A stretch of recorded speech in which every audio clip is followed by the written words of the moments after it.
Hey folks, welcome back to the podcast. This week we sit down with Dan Dyer, Maine native and competitive traditional archer.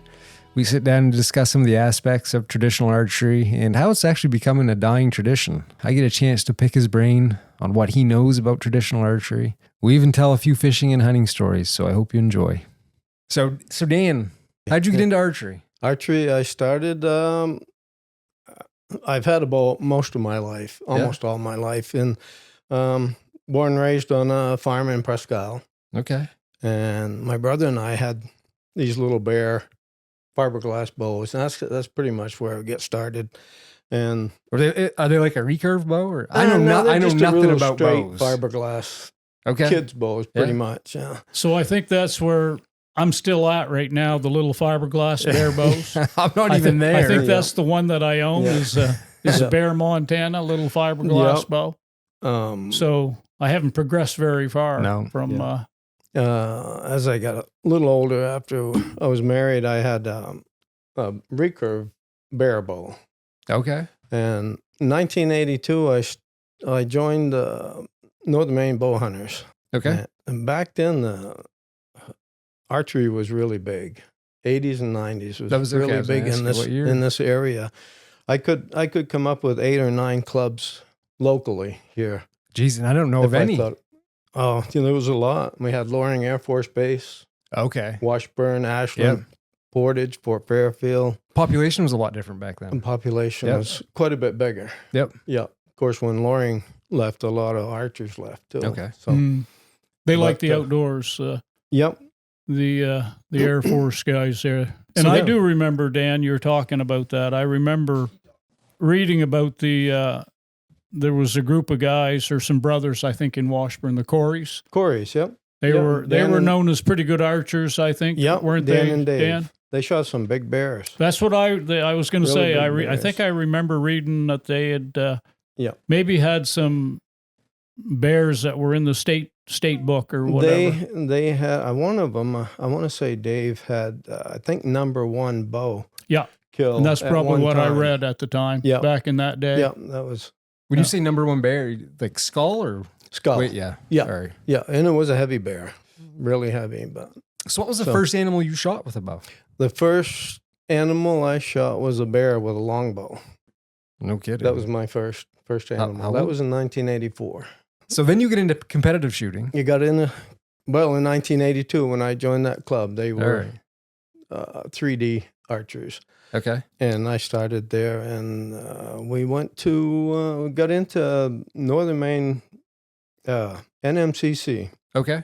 That's when our club was probably the biggest. We had indoor, we shoot 5 lines. That's how many people we had. Okay. So there was a bunch. So to this day, is there any place up here that you can shoot indoor, Dan? There's not one club. There's not one here. place. No, Old Town's the closest club. Yeah, I think Ben's Trading Post had a place you could, and they're gone. So I shot down there quite a lot. We had league night there. No kidding. Too. Yeah. Yeah, so I was snooping around a little bit to see what was out there because again, I know nothing about bow hunting, and I kind of wanted to have some sort of idea on what. Right. Maine Archers Association? I'm in that club. Yeah, okay, that was when I came across. I was state champion 2 times indoor and 1 time outdoor.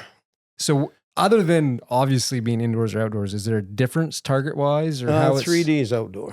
Okay. And I have paper targets indoor. Indoor. Yeah. So I looked at your score from 2022. And your score was 217. So what distance, Dan, would that be? What do you shoot from? How far away from 20 yards. 20 yards. 60 feet. Yeah. Okay. So 217. 217 out of 300. Okay. Yeah. Okay.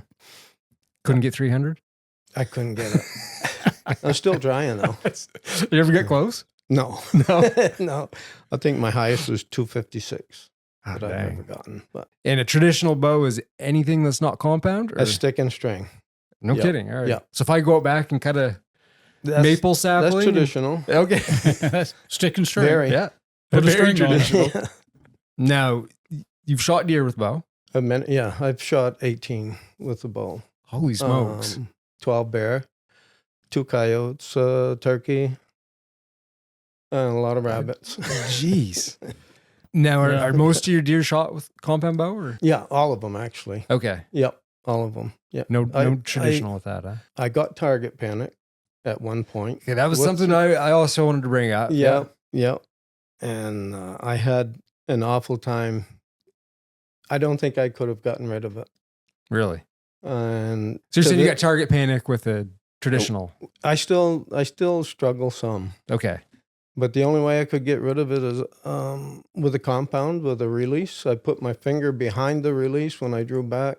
Okay. And just let my eye get used to the pin being on the target. Okay. Because with target panic, when you get near the target, you just let it go. So that was something. So when I had Riley on, right, I'd never heard of target panic. Right. Again, and he dealt with it too, didn't he? Yeah, I'm not familiar with bow hunting. Yeah. And so it's pretty common. It's very among common. Bow hunters? Yeah. I'm sure there's people that don't have it, but I think if you shoot long enough, I think you're going to get it at some degree. And you overcame it by using a compound with bow. With a compound, yeah. That break kind of... It kind of get me used to being on target because I would draw back. I'd get about halfway back, and I would just let it go. No kidding. Yeah, my brain just wouldn't The mind's crazy. Yeah, it is. The mind's a crazy thing. It's a powerful thing. Yep. It's something you get into shooting, Dad, a little bit. I did. Get along, but only bro, at the, just the beginning level. I never... It would have... And what I learned from videos and YouTube and books and stuff. But it would have been really good for me to know somebody like Dan who could have, shortened that learning curve for me because he's been doing it for so long and he knows the ins and outs. And to try to teach yourself, it's very difficult. Try to teach yourself anything, it's difficult. Yeah, new archers should. That's the first thing they should do. Either join a club or find somebody that's been around. You can shorten that learning curve. Right. Not even archery, just anything, Dan. I think if you were going to get into fly fishing or anything that, you would want to, you can learn a lot from somebody that knows about it. And you get into some really bad habits. Yeah. And they could help you before you got into those. Right. And that would save you a lot of headache. What are some bad habits? A lot of people will bring their bow up below the target, and then they'll just kind of snap it up into the target. That's really bad. Your anchors when you anchor on your face, everything's got to be as perfect as you can get it. Okay. Mm-hmm. Because if you do everything the same every time, you'll have a lot better shot. Repeatable shot sequence. Repeatable shot sequence, and it goes that way. If you were shooting a foul shot, to do the same thing every time. I was just going to say, a foul shooter or someone putting. Yep. Yeah. You see the same. Putting, exactly. Yep. Driving, golf is big in golf to have a repeatable process. Yep. Even shooting a rifle is. Absolutely. And anything that we do that builds muscle memory and What's your approach to coming on target or your routine? I've gotten so I pretty much, when I draw back, I'm on target. Okay. I like to hold it for about 5 seconds, and I shoot better that way. Okay. So a longbow, will they hold that back for a little bit, or is it more? Generally, longbow shoot faster. Okay. Yep. Kind of, they call them snap shooters. I was just going to say that, Dan. I read that you snap shoot because you're not going to hold a longbow back for very long. Is there many people that competitive shoot up here, Dan? Are you the only? No, I think Bob and I are the only, and he only shoots outdoor. He doesn't like to shoot indoor. He doesn't like to shoot indoor? No. It's, when you shoot indoor, you're pretty much you're almost touching when. Right. He likes the freedom. And I don't like that either because I camp my bow some, and it's, if you're in between two compound shooters, I'm afraid to hit something on their bow or something. Yeah. So while you're shooting, you're trying to be careful. And so this time of year do you shoot it all this time of year, Dan? Do you? I had one tournament in West Garden. But as far as practice goes around, I don't have a place. I've got 12 yards on my cellar. I can get down and I can shoot a little bit. And work on your form and keep your form and stuff. That's about all it will do. Yeah, I've done that when I shot, and I haven't shot for a few years, but I found a mentor that's going to help me to work on my archery. Yeah? Yeah. Yep. Yeah. You're the guy. Yep. I remember that. You're the guy. You're gonna clean up my bad habits. Yep. Dan. Right. Yeah. Because I'm sure I've got a lot of them. Yeah. We'll see what we can do. Yeah. I actually got to buy a bow, a lighter pull. Mine's 50 and it's, I can shoot it, but it's, I'm overbowed, as they call it, I think. That was one of my biggest problems. Why I got target panic is I started out with a 70-pound longbow, and it was way too much. Well, 50 is a lot for me, Dan. 50 would be, back then, it would have been a maximum for me, 50 pounds. Yeah, I mean, I can shoot it, but if I picked it up right now and I shot 30 or 40 or 50 times, I would feel it. Yeah. I would feel it in my mainly in my elbow. Yep, right. I don't know if that's common or not. I think that's quite common. My left elbow. Yep. But that's a bad way to, because that was my thought process was poor in that. You get something that does everything and it doesn't do anything real well. That's right. General stuff. You get something that'll cover all the bases and it doesn't do any of them, really well. And I'd have been much better served to get a 30-pound pull or maybe a 40-pound pull and work with that. To the new archers, if I gave advice to somebody, that would be the biggest thing is to start low. Okay. Yeah. And I did the opposite. Yep. So what would you start with? Pardon? What would you start with? I would start 35, 40 pounds, depending on who it is, how big they are, how old they are. But that's one of the biggest things. It's more comfortable, it's more fun. And you said you started with 50. I started with 50, Yeah, and that's... Yeah, and I didn't get a real good, Dan's got good equipment. I didn't get a good, I considered it a good entry-level bow. It was a Bear Montana. It was, they're good bows. But it was the whole outfit for the string and everything. I think it was maybe $300 or $399 or something in that area. And, but if for sure, that advice you gave that start out light, I would have been much better served to... talk to somebody. I didn't talk to anybody. I just did it on my my own. I didn't really have anybody either to teach me what to do. I just thought I was strong, I guess. I wasn't that strong. Yeah. So, go with a 70-pound bow. Well, especially as we get older, and you hear a lot about that too, Paul, that these guys, that as they get up in age, they can't bow hunt anymore. Do you have any issues right now? Just my neck. But if I shoot my 33-pound bow, I don't. It doesn't bother me much. Okay. So I'll go as long as I can. Yeah, that's all. Do you have interest in shooting an animal with a bow? I did. So when I retired, the right off the bat, I think like a week or two after I retired, in order to get a bow hunting license, I needed to take the course. Right. So I did that in Caribou. Mm. And I really thought, if I had gotten a lighter bow, I'd probably be shooting right now. Okay. Yeah. But I put it aside and just made excuses for not saying I can't afford to go out and buy another bow or whatever. And I haven't. But I really need to. Invest in a new bow, a lighter pull, and start up again. Yeah. Okay. I worked a lot when I get into it, like Dan says, and I only had books and videos on just trying to develop a form, a repeatable shot sequence, and just tried to work on that. Not worry too much about how well I shot, but just try to do the same thing over and over. Yeah. Anchor points. Anchor points. Just trying to have good anchor points and that type of thing. So there's a lot of different ways to shoot. I mean, you shoot there is 3 fingers under Mediterranean, or split fingers, rings. Yeah. People don't realize with traditional stick and string, there's still quite a bit. To it. Sounds it. Yeah. Even like I say, anchor points. For some people, don't they? Right near their eye or something sometimes? Yeah, if you can get the closer to your eye, you can get the arrow. That would make sense. Helps. Yeah, that'd be logical. Look right down the arrow. Right. Yeah. So what do you do? 3 fingers under. That gets it up closer to my eye. A lot of people will get down string walk, which if you get down the string, it brings the arrow up closer. Okay.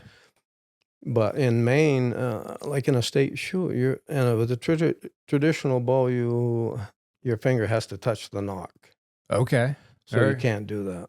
With the bare bows, which is, they have magnesium risers and plungers, rests, weights.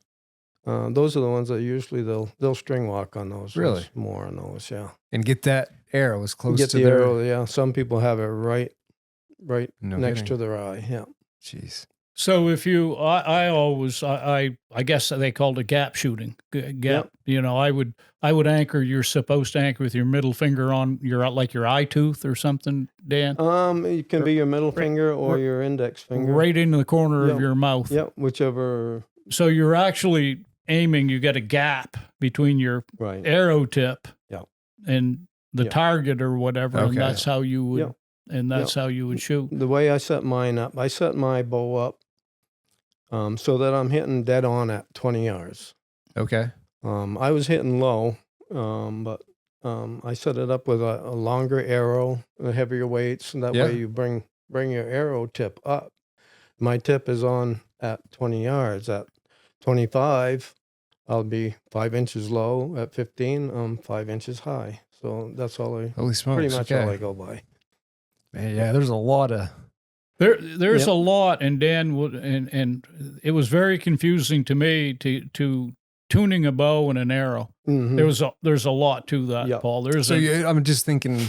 So you're considering arrow length, weight, your tip weights. Okay. And at the same time, you got an arrow spine, which when it comes off the bow, just like a fly rod. Yep. Yeah, when it comes off the bow, it bends around a traditional bow. Okay. Pardon? They call that the archer's paradox. Paradox, yep.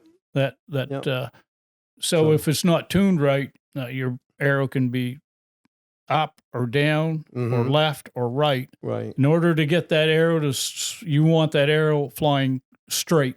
Right. Okay. And there's a lot to it to get that. And I never, ever got to where I had true flight in an arrow or whatever. And if your spine is too stiff, if you're right-handed, you're gonna hit to the left. Yeah. Okay. If it's not strong enough, you're gonna hit to the right. Okay. Yeah. And the same thing with up and down too, right? If you don't have your knock set in the right, at the right spot on the string, you're gonna get porpoise or whatever. You're gonna. So every bow's different, so you have to just. But the thing of it is too, you can buy a bow that says a 50-pound pull, and they'll give you a general, this is the arrow spine you should use. Yeah. But the problem with that is people had different length pulls. Right. So in order to get that 50 pounds of force out of that bow, what's the general length, the draw length, Dan, on a? I think they vary, but 31 I think 31 is okay, but I may only draw 27. Yeah, there's going to be variability between. So I'm not getting 50 pounds of pull out of that bow because I'm only drawing 27 inches or whatever, and so I'd have to have a different arrow. Yep. Okay. Yeah. And it would go according to the individual, not only the bow and the arrow, but the individual, your draw length. It's kind of like shooting your rifle. You shoot different bullets. I mean, if you reload, you shoot different bullets until your gun likes that bullet. Yeah, okay. Yeah, it's kind of like the same thing. Every bow is kind of different. So when you get a new setup or a new bow, there's a lot of time that goes into it can be matching everything. And it can be expensive time you get the right arrow. And I would think it could be extremely frustrating. Yeah, it sure is. Times. Yeah. And it really doesn't do you any good until you get that down. Yeah. You're wasting your time shooting until you get the because I could find myself like being like, is this me making that error or is it the bow? Yeah. Like at some point you got to be able to. Well, differentiate. There's a system to find that out, Paul. And Dan would, like, again, he would know a lot more. You paper tune it or whatever, Dan, wouldn't you? You see where the arrow, that'll tell you how the arrow's flying. Yeah. By shooting through a piece of paper. Yeah. Without you want a hole. A perfectly little hole. There you go. Yeah. They usually got a slice do that without feathers on it. Just a bare shaft. Right. Okay. Yeah. If you can get a bare shaft to shoot straight, your feathers are going to be good. Okay. Really good. All right. Yeah. Yep. So do you make your own arrows? Is that? I used to, but now I just buy them all made up. Yeah. Yeah. Yep. What do you buy for arrows, Dave? Do you go with, I know they do traditional wood, aluminum. I shoot carbons. Carbon. That's golden, what was it? Eastern Legacies is what they call them. The ones I buy. I buy from Three Rivers usually. Yeah. Yeah. I've done business with them out of Pennsylvania, company. I think, weren't they? Yeah, I think Lancaster's down there too. Pennsylvania. Yeah. Well, he's a good one to talk to. Yeah. That's why Dan's here, because he's done this for a lot of decades, a lot of years and stuff, and it's really interesting, Paul. And someday, I was interested in it, and like I say, I bought a lot of books and watched a lot of videos on it, and it's certainly traditional. It takes a lot of practice to be proficient. Yeah. And archery is a really good family sport. Okay. My whole family, my two brothers, my dad, my wife was a good shot, my cousin, my nephew. All my grandkids have shot bows. Yeah. Almost everybody in the family has shot. And you were the first one that shot, and you got all the rest of them in it, Dan. Yeah. Even your dad. Yeah.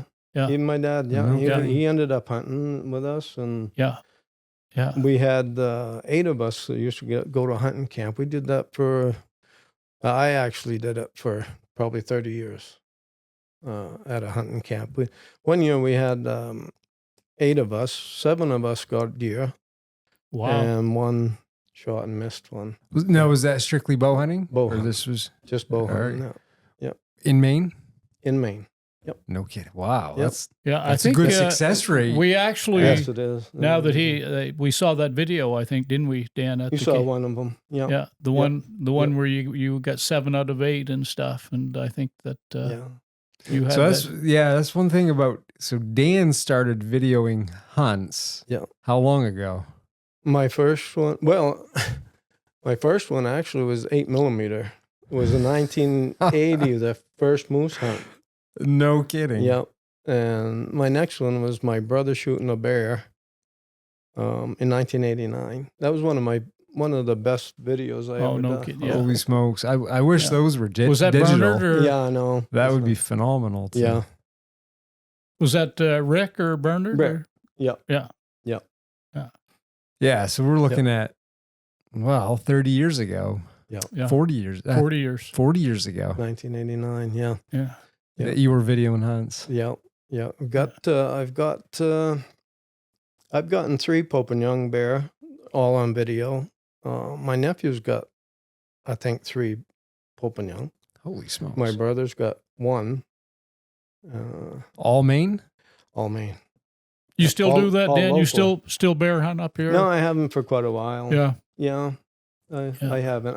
And maybe now that I'm retired, I might. Yeah, exactly. You got the time to, because in bear hunting, there's bear hunting. I love. It's all about preparation and stuff, baiting and stuff. And it's not all about shooting them. It's just sitting there watching them. It's a blast. That's one thing about stand hunting. Yeah, that's always great. Is you get a lot more opportunity to observe. Right. Oh yeah. The animal that you're gonna harvest or hunting the way majority of the way we do. Yep. You don't see. No. And the minute we you don't see have them, a lot of time to think about what's going on. We're shooting or whatever, and they're usually on to us. You're not judging. You're not judging rack, and you're not. You don't get a lot of time to observe deer. So that's always something. Any deer that I've shot that was from a stand, it's always been a little more, which can also be a double-edged sword because it can also get the blood pumping. Yeah, sometimes you can get that. Wheels get turning and almost a little buck feverish going when you have time to think about it. Yeah, and we're back to that target panic of the brain getting in the way. Yeah. That can happen with a rifle too. You get some target. You start pulling the trigger about halfway up. Yeah, So. that'll cause it. Yeah. Yeah, overthink things. And you can judge your bears too from the stand and bait. You know, you can if you have a cubs come in or something. A mother come in. Yeah, you know. It's easy. It's funny you say that because looking through a scope, at least to me, a bear always looks bigger than he actually is. When you look through a scope, it's. We had a friend in the club that shot a bear and brought it. My brother was a taxidermist also. Okay. And he wanted him to mount it, but he said, "Well, where is it?" And he says, "It's in that cooler." Oh my God.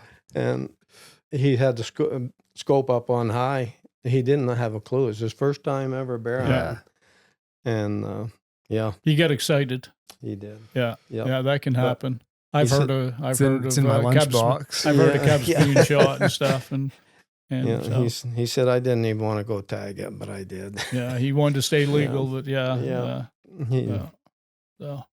We've all been there, haven't we? We have. I have. Yeah, with deer. Yep. Going. You having a little bit of buyer's remorse after you pulled the trigger. Oh yeah. So didn't you have one that you didn't even want to bring to the taxidermist? Or not the taxidermist. Didn't want to bring it to the butcher. Yeah, I shot it the last day of the season. Oh, yeah. And I just saw a deer down in the woods. And this was back when you could shoot. I could see it going through the woods. It was the down. last day of the season, and I pulled the trigger. It was a little deer. Yeah. It was small. Yeah. That was the last one. Little one. You were young. Yeah, I was new. Yeah. Yep. New to hunting. That would have been late 70s, early 80s or whatever. I think it was early 80s because I think I was alive. Yeah. We were at the apartment. Born in 82. So, it could have been early 80s, Paul. Because I remember I think the story Mom told was you came in and flopped it on the counter. Flopped it on the counter. Butchered it out took care of it. Yeah. Yeah. Yeah. So. It's easy to happen, especially when you're young. Well, yeah. Excited. And, yeah. So the first animal you shot was a bear? Was a bear. Okay. Yep. Over bait? That was over bait. I didn't know anything about it, just what I heard, So I set up a tree stand, a homemade tree stand. All right. I could touch the bottom of the stand. Oh, no kidding. So you were getting very high off the ground. Yeah. And my barrel was maybe 8 yards away. So holy smokes. Yeah, you wanted to make sure, didn't you? We're not going to make this any harder than we have to. Right. We're going to get as close as we can. Yep. I was setting up in a tree stand. I had fallen asleep. And I woke up, and this bear was just coming around the barrel towards me. And he walked back out, and then he walked back in, and that's when I shot him. No kidding. Yeah. So 8 yards away? About 8 yards away. Holy shoot. It was pretty close. No trailing that through the woods or anything, was there, Dan? Or there was a trail. Yeah. You didn't drop them right where? No. Normally you won't drop them with a bow, but even with a rifle, I think a lot of times. Yeah, a lot of times a bear can be pretty tough. They're a tough animal. Yeah, I hear stories of guys that are religious bear hunters. They like big board. Yeah, guns. They want a big hole through the bear. Guys, they like to drop like 45, 70. Yeah, or even. Some of the guys we know, shotguns. 12 gauge. They swear by shotguns, slugs. Yep. They want a big hole. They will say, I don't know how many bear I've shot, with a 270 or 30-06 and not recovered. Right. And they're like, 12 gauge or a well-placed arrow a bear won't grow. I've had I shot 2 in Canada, and neither one of them went more than 20 yards. Yeah. Well, I mean, this stands to reason with anything. Shot placement's going to trump whatever whatever gun you're using. Yeah. Because even you see it all the time. People like to argue about which caliber is the best for this type of hunting. And at the end of the day, it's probably whatever you can shoot the best. Right. Yep. And place a shot well is going to suit you well. Yep. Yeah, I still remember my bow hunting class, their archery class. They call that hemorrhagic shock there, bleeding. Yeah. That's how you kill with a that's hemorrhagic shock. You bleed them to death. Bleeding to death. It's funny you mentioned that because that word was running through my head the entire time I was tracking that deer last fall. And I'm going, they call it hypovolemic shock. Yeah. So when your blood volume gets so low, it can't perfuse the organs. Right. And that's what kills the animal. And I kept, when I was trailing that deer, and I'm like, he must be hypovolemic by now. And I could not fathom how he was still going. Did he stop bleeding on you? So just before he died was when he stopped bleeding. Yeah. Oh, really? Yeah. And that was, because at the end of it, I was looking, he was still bleeding like crazy. Yeah. And I'm like, he can't have much left to give. Yeah. Like he can't be able to perfuse his organs much more. Yeah. And then it was when he crossed the road was when, and that was just before he got to the road, he had faced her hard. He'd stumbled. And I was like, all right, he must be like close to, and he made it across almost that clear cut. Yeah. And that was it. And there was no blood. No. And it was, that last little section that he went, there was no blood. And he must have been just basically dried up. Yeah. But so back to your, hemorrhagic shock. Hypovolemic shock. Yeah, and like I say, that's one of the things I remember from taking the course there. They talked about how an arrow kills and stuff. And that was, you bleed them out. Bleed them out. Yeah. Yep. Right. One of the things that I find interesting there is Dan was, that it was such a following. Archery had such a following, 30 or 40 years ago. And now here we are today. And there's not many people who do it, I guess. Yeah, I know. I don't understand. People just love that sport. Why do you suppose? Like what? I think I know one reason is because when you have a club, there's about 3 people that does all the work. Right. And that's in anything. Anything at all. You're right. Yeah. Yep. And I think that's what destroyed the northern Maine bow hunters. That was one of the oldest clubs in the state at the time. Do you know how far back it went? I think only a couple of years before I joined, so somewhere around 80. Okay. That's what I think. Yeah, it's a shame to see that, pastimes like that go to the wayside. Mm. You kind of see it with trapping. Yeah. Not many people trap. Yeah. And it's something that I've thought about wanting to do sometime. Yeah. Can't right now. I don't have time to. You said trapping? Yeah. Yeah, I used to trap too. Did you really? Yep. Yeah, I loved it. Yeah, I think it makes people better all-around sportsmen. I think you're right. It makes you understand. Yeah. Anything that puts you in the woods and stuff, and where you can observe animals and their behavior and even sign. Yeah, and trapping right now, you're not out there to make money. No, you're not. Not at all. Yeah. No. The fur market's down. Doing it for the fun. Yeah, there was at one point when we had auctions in Prescott at the old rec center, and I got $300 for a female fisher and $150 for a male. Wow. But now, what are they now? Wow. I'm not sure of the market now, but I know at one time they were down to about $15 or $20. Whoa. I think a lot of it was in Canada. They have farms. Yeah. Okay. And the hair is supply and demand. Hair is better, and yeah.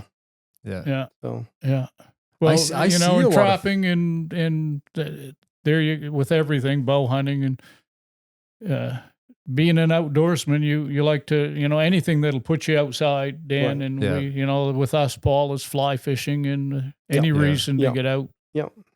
Any reason to be outside. That's one of the reasons in wilderness. Trail cams. Yeah. I mean, I don't use them to increase my hunting success. It gets us outside. But it gives me an excuse, especially when you get the itch for deer hunting come September or October. Yeah.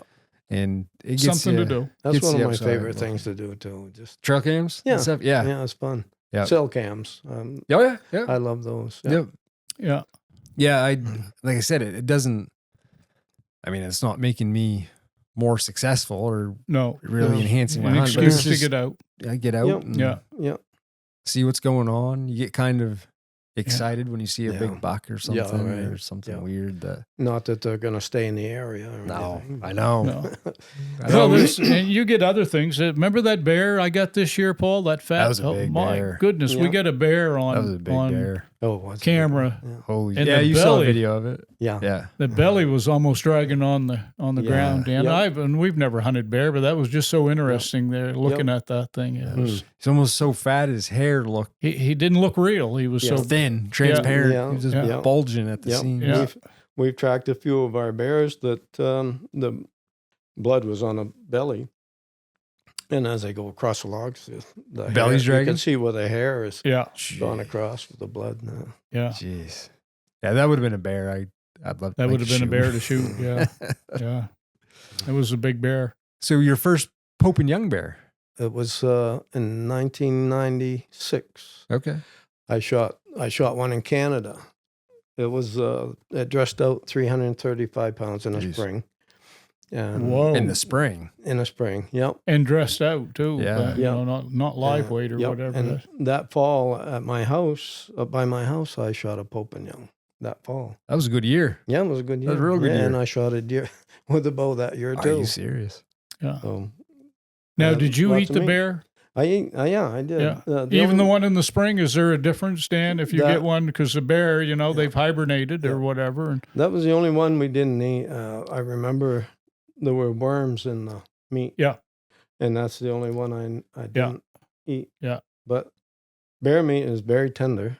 Yeah. I don't think I've ever had a piece of bear meat that was tough. You know, it's funny, and we've talked about this in the past. Yeah. Because and I've come across it, a lot of people I've talked to, they'll say that, especially females for some reason, they don't like gamey tasting meats. Yeah. Right.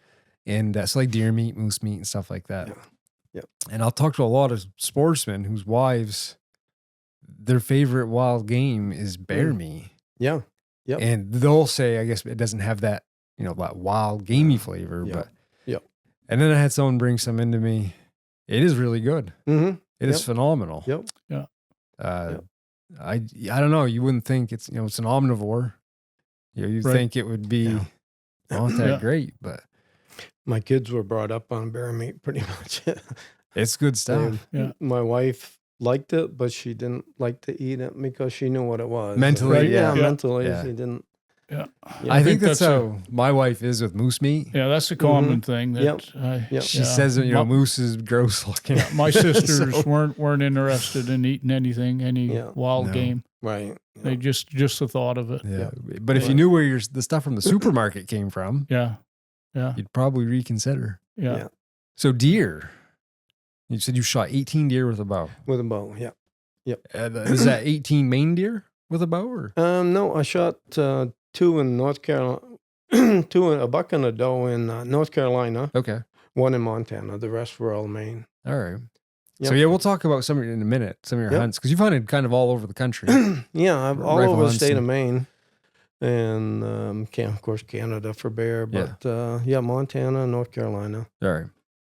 So, what was your biggest deer with a bow in the bow state? It was probably the one in North Carolina. I shot a nice 8-point, but it wasn't a real big deer. We didn't weigh it or anything, but.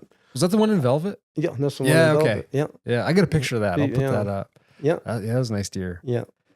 Don't their coats look different? Yeah, they do. Really short You hair. look at that compared to a Maine deer. Yeah.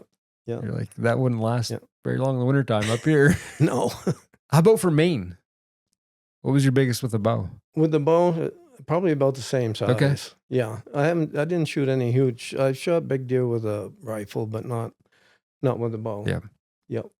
Dan, you shot a deer in Montana that was right next to David Letterman's ranch. It met right with a small piece of public land. Yeah. It was called, where I hunted was called Long Ridge. Okay. I shot 2 and almost exactly the same spot. Really? Yeah. But the first one, I watched him come all the way across the prairie. Had 12 does with him, and those does all broke off from him, and I thought game over. We watched him for probably 40 minutes. He kept on coming straight over. He's probably 180 yards from me when I shot him. He was actually trying to get underneath that fence. Really? Yep. That was a mule deer, right? That was mule deer. Yeah. The second mule deer was almost the same place. There was probably 100 head of buffalo. Oh, really? On David Letterman's side, and he was on the opposite side. I shot him at 460 yards. Holy smokes! Yeah, that's a good shot. Yeah, it was a long shot. The wind was blowing really hard. I held about 30 inches out in front of him. Whoa! And I took a shot at him, hoping. Yeah. And he dropped right there. No, wow. Oh my word! Wow. So you don't get him if you don't shoot. Yeah. Right. That's right. Jeez. Yeah. So that would have. So either one of those, they would have made it to David Letterman's. Yeah, we couldn't shoot on that. That'd be it. No, that'd be the end of the road. Yep. And he doesn't care for hunting. I can imagine that would be a rough subject. Yeah, he has. I know he has ranchers going up and down the road quite often. So you wouldn't be knocking on his door saying, "Hey, I shot a deer. It's over on your property. Can I come get it?" He's probably not going to. That probably wouldn't happen. You like to fish, ice fish. Yeah, ice fish. We just did a fishing trip up to your camp. Fishing was mediocre. Yeah, it was okay. About what? Yeah. And I kind of, from what I'm hearing from people all around northern Maine, it seems to be kind of the trend right now. Yeah. Not super hot, but you've caught some big lake trout. Yep. It was 15 pounds. No, it was 12 and a quarter. 12 and a quarter. Yep. And then your son caught one. 8 pounds, 9 ounces right in front of the camp. And you mounted those yourself? Yes. Yes. So you do some taxidermy. They're beautiful mounts. I got pictures of those. So. I mean, going up your camp, still a good trip. Yeah. Still caught some fish. And you've gone up quite a bit this year, haven't you? He just got back, Paul. I just got back again yesterday. Yep. Yeah, ice fishing might be coming to an early end. Yeah, it could. Yeah. Holy smokes, because we got, 50 degrees next week. Yeah, we talked about the weather here quite a bit. And, and then even the extended forecast beyond that. Yeah, the next 2 weeks is warm weather. Man. Yeah. Most of the days the next 2 weeks are in the 40s with some 50s, which for this time of year is unheard of. Yeah. Right. But that's been the trend all winter long. Yeah. It's been warm and still no snow. Yeah. And still no snow. Not no much to speak of. So no. Maybe we'll be out spring fishing earlier than. Well, I have seen it happen. I have in middle of April. I have seen that. So it wouldn't surprise me this year if it was the middle of April. The ice isn't that thick. No, it's not for this time of year. No. You do spring fishing. Yeah. Yep. I like to troll. You do any fly fishing or? I used to, but I haven't for a long time. I'm not as good as you guys with it. No. But it's just getting out there. Mess with it we just like to do it. I'll speak for myself. I like to do it, so I don't know if I'm any good at it or not, but I've done it a lot of years. No, I enjoyed it a lot. To me, it's comparable to bow hunting. Yeah. You know, if you like to make things a little more challenging and take the sport to what maybe a different level, you bow hunt. Yeah. In the same way, if fishing, if you want to make it take it to a different level, you fly fish. Right. Plus, fly fishing opens up the opportunity to basically anywhere. Right. Because there's a lot of fly fishing only ponds. Right. Or fly fishing only watersheds. Right. You can fly fish anywhere there's open, open to fishing, but you can't bait fish anywhere. No, and that's one thing I'm guilty of is I don't want to say I don't read the law book, but I'm not overly concerned when I'm out fishing. Because you're going to be within the law. Because I usually don't keep anything. Yeah, I don't keep much. And I'm fly fishing. I can pretty much fish anywhere. If it's open to fishing, you can fish. I can catch and release. So how would someone get started in traditional? The best way is if you could find an archery shop. Okay. Old Town has one. I don't know of any other than going online, but I wouldn't advise going online because you can't really. If you go to an archery shop, they can check your draw length, which is extremely important. Because if you order one online and you get it, it might be the wrong length. You'd end up either changing the modules on the ends or sending it back or something. But I would start them on compound. Yeah. The best thing to know is to know somebody like Dan. Yep. And that's why he was talking about all the people in his family that shoot. Are into. they shoot because of Dan, because they knew Dan. So if anyone's interested, I'll put Dan's number up in the bottom of the screen. In the bottom of the screen, and you can give him a call, and he can set you up. I might start an archery shop. Hey, you know that. But in all seriousness, to know somebody, and that's hard because it doesn't sound like the way you talk, Dan. There's a lot of people up here, especially traditional, that shoot anymore. Yep. But there are a lot of bow hunters up here. There are. Yeah. So there are people that can help. Yeah. So are there any associations up here at all anymore? No, nothing. Not north of Old Town. Old Town. Yeah, that's unfortunate. Yep, very. Yep, and it's dying. When I was in West Gardner last, a guy told me that even there they're seeing a decline. Really? They're afraid it's going to die out. Oh wow, that's a real shame. And we got some great shooters in this state. So when you do one of these competitions, I guess we'll go back to that. When you do one of these competitions, how many people are participating in these? Usually, well, a state shoot will have 3 lines, 3 different times. Like it'll be Saturday. It might, let me see, Saturday they have a line. I think Sunday they might have 2 lines. Really? When people come in. So there can be quite a few people. And it seems like, I mean, I was looking at the age groups. They get kids, women. Yeah, they cover just about everybody. Yeah.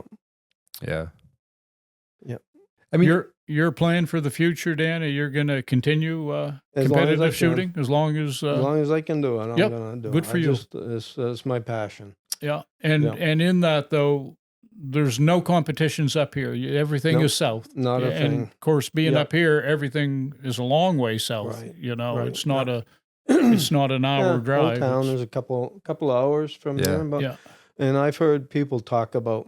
I'm just hoping somebody will start something here. And but I've heard a couple people talk a little bit, but that's all it's been. Nothing's happened yet. It's talk. Yeah. Even the rifle side of things, you see. Like we had a gun club in town here. Yep. Or we still do. Right. I was a member at one time. I don't know if it still exists. They used or not. to have a lot of competitions. Yeah. I used to shoot competitions, fishing game. Okay. But that's another thing. I wish there was a club here that had long distance shooting. I have rifles that I can shoot long distance with. I have it's an F-class rifle. They shoot prone, and they shoot them 1,000 yards plus. But I would love to do that. You have a rifle like that? Yep. No kidding. I do. Yeah. So what is it for a rifle? It's it originally came with a 6.5 284 barrel on it, and I changed that out to a 6BR, which is a 6 bench rest. Okay. It's just a little tiny thing, but it's probably the most efficient little round they ever made, I think. You only put 30 grains of powder in it. It's a 6mm, and they shoot them at 1,000 yards. Holy smokes. It's almost as much power as 243. Really? Yeah. And now I have a 284 Winchester barrel on it, and that thing that shoots really good. What do you use for optics on something like that? I have 6 to 25. I think it's 6.5 to 25 loophole. Okay. Yep, with a 1/8 inch dot at 100 yards. Okay. All right. Yep. Yeah, 1,000 yards is a long shot. Ways. Yep. Yeah. Yep. So you're kind of covering both ends of the spectrum. Yeah. Bow, which is going to be close. Yeah, right. And then we're opposite. Well, I'll just switch it up to 1,000 yards now. Right. Yeah. Let's grab a. Yeah. So basically, don't go anywhere near Dan. You don't want to be from 8 yards. He'll take you out from 8 yards to 1,000 yards. Yeah. Right. Yeah. He's got you covered. Yeah. So you've never shot a moose with a bow? Not with a bow. No. Any interest? But not now. No. I have interest, but I don't know if I can. I'd have to have weight. Really have a. You're right, because you're looking at 50 pounds or more. For your bow. Yep. Yeah. Well, let's get to the point now, though. We're fortunate up here if we can get one with a rifle. Yeah. Yeah. Oh, you know, it's a lot tougher than it was, 30 years, 20 years ago. Although my nephew, 2 years ago, my nephew shot one with a bow. That's nice. Nice bull. Yeah. My biggest deer I got, my son usually goes hunting with me, and we have tree stands. Yeah. Yeah. And we were in a kind of a semi-cut. And I had found this place. There was 13 scrapes in a very small area. Holy and geez. I put my son's tree stand right there. Yeah. And I went back about 100 or 120 yards from there. And this time that I went up, he couldn't make it. And this big deer walks out. He walks right underneath his stand. And you were in it? I wasn't in that. Oh, no, I was still in mine. Okay. He wasn't in his. Yeah. And unfortunately, that would have made him a nice deer. Oh, jeez. Yep. Yeah. Were you bow hunting? No, it was a rifle hunt. But Yeah. He was a big deer. He was 247. Yeah. Yeah, that's a big deer. Big deer. Yeah, they're hard to beat. That's a big deer. Yeah. All right. Well, Dan, we appreciate it. Yeah. It's a good conversation. Thank you very much for asking. Yeah, me. we'll do it again sometime. Maybe Well, it's not more. the last you'll see of us, Dan. No. Yeah, right. You know, Dad's Yeah. got some archery stuff to learn. So. Yeah. Yep. We've talked, Yep, Dan we're and gonna- I've talked about it. We got to get, I got to get my act together. Yeah, we're going to do it. Yeah. Yeah. I got to do that. I got to Sure. stop procrastinating. So, Good stuff. Yep. So, all right. Yeah. So until next time, get outside. it's good for the soul. See ya.